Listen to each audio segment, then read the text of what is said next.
Mapagpalang araw po sa ating lahat. Ako po si Junella Bianca Tequila. Ito po ang aking D175 devotion para sa ating 365 daily devotion na pinamagatang Sniper o Shotgun. At ang topic natin ngayon ay Limited Atonement.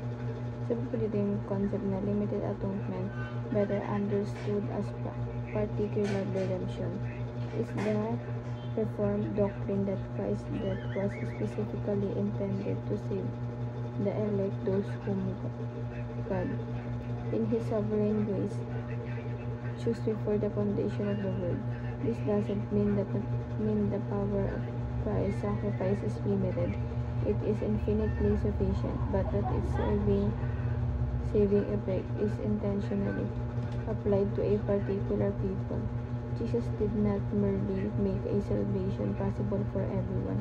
He actually accomplished salvation for His sheep. This truth magnifies God's grace and secures our confidence in the cause it truly saves. Ang Bible verse natin matagpuan sa Matthew chapter 1 verse 21. She will bear a son, and you shall call his name Jesus, for He will save His people for their sins.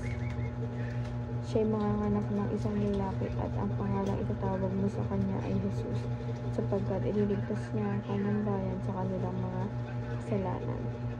At ang teachings natin ay number 1. God chose to love you unconditionally even before you were born. Ibig sabihin talagang may inhala tayo ng ating Panginoon at ang pagmamahal na yun unconditionally pa, at hindi pa tayo nagpanganak nun. Talagang planado na kasi ito lahat, alam natin ang ating pangalan sa atin, ganun. Even yung future natin, hindi natin alam kung ano mangyayari, paano mag-trabaho natin, ang ating Panginoon alam na kasi ganun siya makapangyarihan. Talagang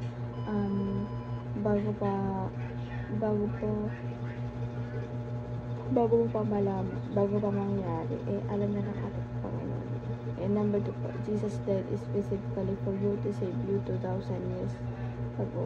2,000 years ago na pala yung pinakuha ang ating Panginoon sa krus ng Kalbaryo, na siya nagsakripisyo para matubusin tayo sa ating mga pagkakasala at sa pag-ibig niyang taglay para sa atin.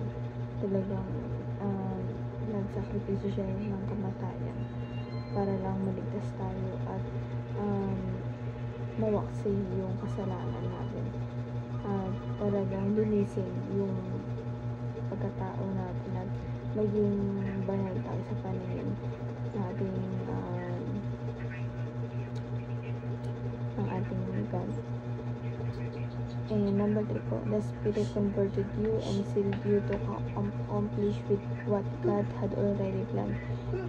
Yung Espiritu talaga na nahanap sa atin, talaga naka-seal yun na to, naka-sealed na siya para maka-accomplish kung anong plano talaga ng ating Panginoon para sa atin, na talaga matutuloy siya kung anong plan ng ating Panginoon talaga mangyayari. And application naman po, paano ito ma-apply sa ating buhay.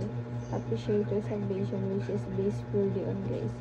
Appreciate po natin yung salvation natin, yung pagliligtas po sa atin, talagang i-appreciate po natin yun, kasi kung hindi dahil doon talaga hindi po alam kung anong mangyayari, kung anong tayo ngayon, kung tao ba tayo o hindi, or kung mabubuhay ba tayo o hindi. Kaya ibang sakripisyo yung pagpapatawad sa atin na ating Panginoon at pagmamahal na para sa atin. Talagang salvation na binigay na talaga lubos-lubusan, ganun siya magpatawad, ganun siya umiligtas sa atin. Naka-based to, purely based on grace. And number 2 po, acknowledge that we did nothing to cause God to love us. So, acknowledge po natin na wala tayong ginawa para sa ating Panginoon na mahalin tayo, dahil siya yung una nagmahal sa atin bago pa natin siya mahalin. Talaga nagpakumbaga siya kahit na Diyos siya, hindi niya minak sa atin na Diyos ako, na makapangyarihan ako sa lahat, hindi. Pagkusan pa kumbaba siya para sa atin, para din maging kalibre natin siya, diba? Nagkatawang tao pa siya para maramdaman niya at ma-feel niya kung anong naramdaman ng pagiging isang tao. Kaya nga siya tinawag na fully God and fully human. And lastly po, aspire to love like God by loving others unconditionally. Ito po, lagi po sinasabi ito na lagi nating mahalin yung mga tao taong hindi ka mahal-mahal sa panahon na kasi ultimo naman din sarili natin ay alam naman natin na hindi tayo kamahal-mahal, diba? Kasi makasalanan tayo. Pero sa pag-ibig na taglay ng ating Panginoon, talagang buong-buo tinanggap na tayo at minahal na tayo ng lubusan. Kaya kailangan ibalik din natin sa ating mga kapwa dahil dapat ganun din tayo magmahal at marunong din tayo magpatawad. And yun naman po ang aking devotion ngayong araw. Sana huwag natutunan kayo at huwag mong to kayong i-share sa ating mga mahal sa buhay. And God bless po sa ating lahat.